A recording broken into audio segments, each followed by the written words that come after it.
నమస్తే, నా పేరు Vamshi. Welcome to HMTV news special debate. ఇవాళ శ్రీరామనవమి సందర్భంగా ప్రేక్షకులందరికీ శ్రీరామనవమి శుభాకాంక్షలు తెలియజేస్తున్నాం. శ్రీరామనవమి అనగానే మనకి గుర్తుకొచ్చేది శ్రీరాముడి అద్భుతమైన రూపం, శ్రీరాముడి అద్భుతమైన ఆదర్శం. శ్రీరామ రామ రామేతి రమే రామే మనోరమే సహస్రనామ తత్తుల్యం రామనామ వరాననే. అంత గొప్ప శ్లోకం శ్రీరాముడి శ్లోకం. ఈ శ్లోకం చదివితే విష్ణు సహస్రనామం చదివినంత అత్యుత్తమైన ఫలితం లభిస్తుంది. ఈ శ్లోకం ఎంత విశిష్టమైనదో రాముడి రూపం మరింత విశిష్టమైనది. రాముడి రూపాన్ని పెద్దలు రామో విగ్రహాన్ ధర్మః అని చెప్తారు. అంత విశిష్టమైన రాముడి రూపం రాముడి గురించి వేదాలు ఏం చెప్పాయి, ఆ రాముడు గొప్పతనం ఏంటి, రాముడిలోని విశిష్టమైన లక్షణాలు ప్రపంచానికి ఎలా ఆదర్శంగా నిలిచాయి అనే అంశాలపైన చర్చించేందుకు మనతో ప్రముఖ ఆధ్యాత్మికవేత్త బ్రహ్మశ్రీ రవికృష్ణ శర్మ గారు ఉన్నారు. అయ్యా నమస్కారం. నమస్కారం. మీకు శ్రీరామనవమి శుభాకాంక్షలు. మీకు హెచ్ఎంటీవీ ప్రేక్షకులందరికీ కూడా శ్రీరామనవమి శుభాకాంక్షలు. ముఖ్యంగా రాముడి రూపం చూడగానే, రాముడిని తలుచుకోగానే మనకి రామో విగ్రహాన్ ధర్మః అంటాం. అంటే ఏంటి? జై శ్రీరామ్. శ్రీ గురుభ్యో నమః. శ్రీరాఘవం దశరథాత్మజమప్రమేయం సీతాపతిం రఘుకులాన్వయ రత్నదీపం ఆజానుబాహుం అరవిందదళాయతాక్షం రామం నిశాచర వినాశకరం నమామి. అసలు మీరు మాట్లాడుతుంటేనే వెన్నుపూసంతా వణికిపోతే ఉప్పొంగిపోతుంది. ఎందుకంటే రామ అనేటువంటి శబ్దానికి ఉన్నటువంటి గొప్ప విశిష్టత అది. రకార మకార ద్వయం, రకారం అగ్నిబీజం, మకారం అమృతబీజం. ఈ అగ్ని అమృత బీజాల నిజస్వరూపమే రాముడు. అగ్నిబీజం అంటే సాధారణ విషయం కాదు. పాపాలన్నింటినీ తొలగించగలిగేటువంటి అత్యంత శక్తి కలిగినటువంటి బీజం అగ్నిబీజం. అటువంటిది రకారం. రా అన్నప్పుడు మన లోపల ఉన్న పాపాలన్నీ కూడా బయటికి వెళ్ళిపోతాయట. మా అన్నప్పుడు అమృత బీజం బయట ఉన్నటువంటి పాపాలు లోపల పోకుండా మన కవాటాన్ని మూసేస్తూ ఉంటుంది. పెదాలు ఇట్లా మూసేస్తాం మా అని.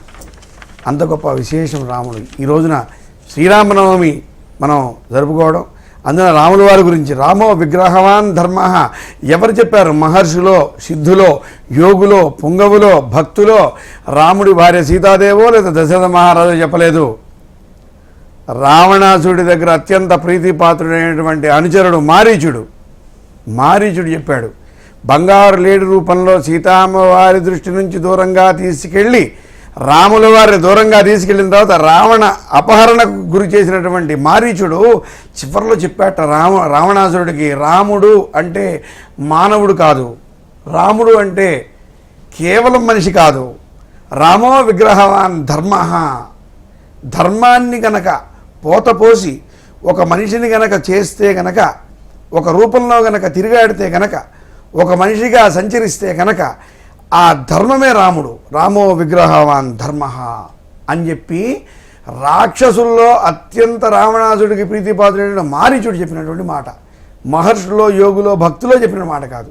అంటే రాముని యొక్క ధర్మాచరణ ఎంత గొప్ప విశిష్టత అనేది మనం ఈ యొక్క పదంలో మనం చెప్పుకోవచ్చు. ఏమిటి ఈ యొక్క ధర్మము? ఏమిటి రామో విగ్రహవాన్ ధర్మః? ధ్రువ్ అనే యొక్క ధాతువు నుంచి పుట్టింది ధర్మం. ధర్మము అనే పదము ధ్రువ్ అనే ధాతువు. ధ్రువ్ అంటే ఏమిటి? సంస్కృతంలో అర్థం ధరించడము అని అర్థం. అంటే రాముడట మనం ఎట్లయితే వస్త్రాలని ధరిస్తామో, ఆభరణాలను ధరిస్తామో, పుట్టుకతోనే ధర్మాన్ని ధరించేశాడు ఆయన. అందుకే రామో విగ్రహవాన్ ధర్మః అని చెప్పేది. అంటే ధర్మాన్ని ఒక పోతపోసి కనుక ఒక బొమ్మలా తయారు చేసి ఏమిటో అదే రాముడు. ధర్మ సంస్థాపన చేసింది రాముడు. ఏమిటి అసలు ధర్మానికి? అసలు ఏమిటి ధర్మం అండి అంటారు. ఏమిటి ధర్మం? రాముడు ఆచరించినటువంటి ధర్మం శాంతి. చూడండి, ఎక్కడా కూడా ఆవేశపూరితమైన మాటలు ఉండవు. ఎన్నో రకాల కష్టాలు అనుభవించాడు, ఎన్నో బాధలు కలిగి ఉన్నాడు. రామాయణం మొత్తం గనక చదివి గనక ఉంటే గనక మన అశ్రుధారలు ఎలా కారిపోతాయి రాముని యొక్క కష్టాలు చూసి. మనకు కూడా కష్టాలు ఉండవు. ఏ క్షణంలో కూడా ధర్మాన్ని వదిలిపెట్టలేదు ఆయన. శాంతి, శాంతి, సహనం, గొప్ప సహనశీలి, దయాశీలి. ఏమిటి ధర్మానికి అర్థం? ఇవన్నీ అవే. శాంతి, అహింస, దయ, సానుభూతి, ఉపకారం చేయటం, శౌచము, ఎప్పుడు శుభ్రంగా ఉండటం, ఎప్పుడు లోపల మనస్సులో కల్మషం లేకుండా సంచరించడం, శత్రువుని కూడా మిత్రుడిగా భావించడం, ప్రేమని పంచడం, అక్కున చేర్చుకోవడం. ఎన్ని ధర్మాలండి! మన రామాయణం చదువుతుంటే మనం అవాక్కైపోతాం. అందుకే రామో విగ్రహవాన్ ధర్మ అని మనకి చెప్పడం జరిగింది. చాలా అద్భుతంగా వివరించారు రాముడు గురించి. రామాయణము అంటే రాముడు నడిచిన మార్గం. రాముడు నిజంగా మీరు చెప్తున్నట్టు తన పడని కష్టం లేదు. ప్రపంచంలో ఎవరికి రానన్ని కష్టాలు రాముడికే వచ్చాయి. ఖచ్చితంగా. ఇన్ని కష్టాలు వచ్చినా అంటే తండ్రిని కోల్పోయాడు, తర్వాత భార్యను కోల్పోయాడు. అంటే కోల్పోవడం అంటే చనిపోవడం కాదు, దూరం అయ్యాడు. రాజ్యాన్ని విడిచిపెట్టాడు, అడవుల్లో తిరిగాడు, భార్య కోసం వెతుకుతూ ఉన్నాడు. తనని అనుసరించిన వాళ్ళంతా దూరం అయ్యారు. అలాంటి క్షణంలో కూడా ఏ క్షణంలో కూడా ధర్మాన్ని కోల్పోలేదు. అంతటి శక్తి రాముడికి ఎలా వచ్చింది? అందువల్లనే రాముడికి పేరు వచ్చిందా? మొట్టమొదట రామాయణాన్ని గనక మనం బాగా అధ్యయనం చేస్తే గనక వాల్మీకి మహర్షి పొందుపరిచినటువంటి రామాయణంలో గొప్ప విశేషాలు. కూజంతం రామరామేతి మధురం మధురాక్షరం ఆరుష్య కవితాశాఖం వందే వాల్మీకి కోకిలం. మధురం మధురాక్షరం, ప్రతి అక్షరం మధురమేనండి. రామనామం మధురం, ఆ రామ పలుకు మధురం.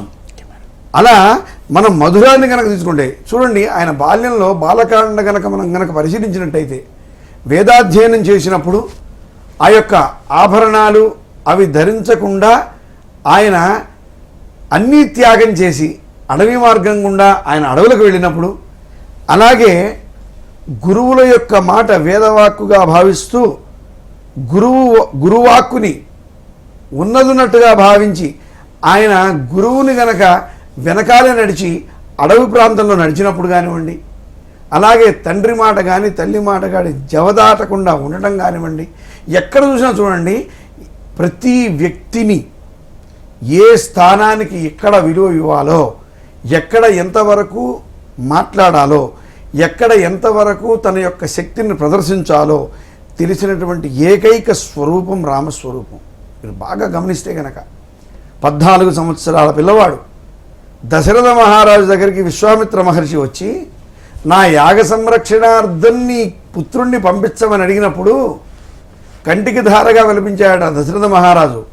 ముక్కు పచ్చారని పిల్లవాడయ్యా, యుద్ధ విద్యలు ఇంకా పూర్తిగా నేర్చుకోలేదు, మరి అక్కడేమో రాక్షసులు ఉంటారు, మరి వారిని జయించడం కష్టం, కాబట్టి నేను నా అఖండమైనటువంటి అభేద్యమైనటువంటి నా యొక్క సేనా వాహినితో వచ్చి నీ యాగాన్ని రక్షిస్తాను, నా పిల్లవాడిని పంపిస్తాను అన్నప్పుడు విశ్వామిత్ర మహర్షి చెప్పాట, రాముడు కేవలం పిల్లవాడు కాదు, రాముని శక్తి మీకు తెలియదు.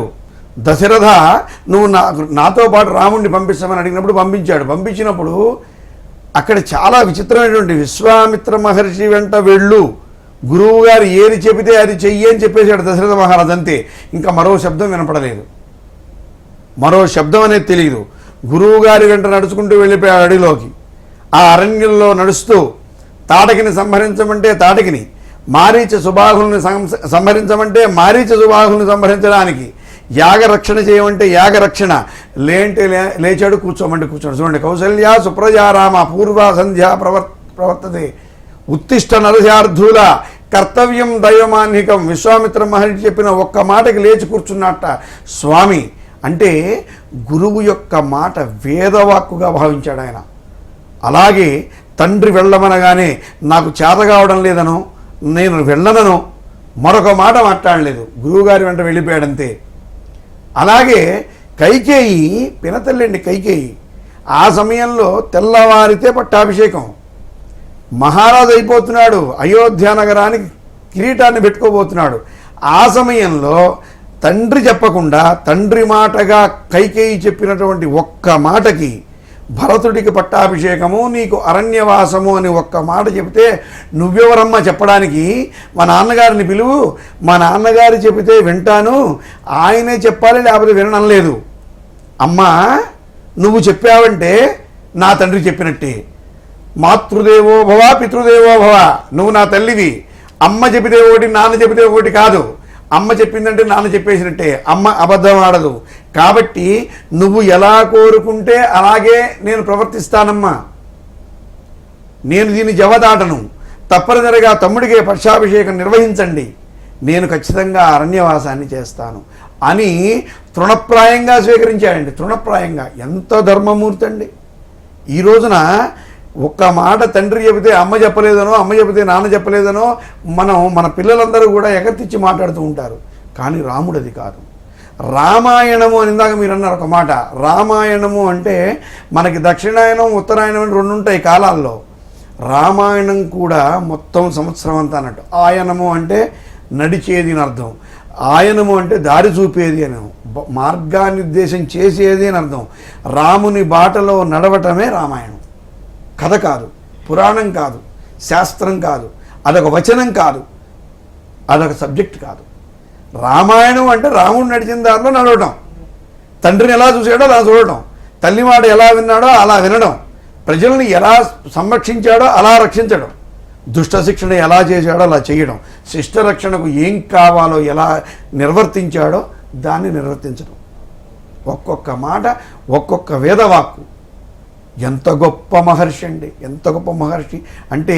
ఎందుకు మహర్షి అనే పదాన్ని వాడానంటే, గొప్ప గొప్ప మహర్షులు కూడా చాలామంది పుంసాం మోహన రూపాయ పుణ్యశ్లోకాయ మంగళం అంటారు. మహర్షులు కూడా మోహించేవాడంట రాముణ్ణి చూసి. కేవలం 6 గుణాలను వదిలిపెట్టేశాడు, అరిషడ్వర్గాలను వదిలిపెట్టేశాడు.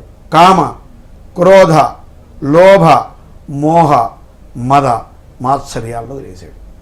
ఈ 6ంటిని వదిలి తన్ను తాను జయించాడు. కాబట్టే ధర్మమూర్తి అని చెప్పి మనం ఈనాటికి కూడా చెప్పుకునేటువంటి పదం. చాలా అద్భుతం.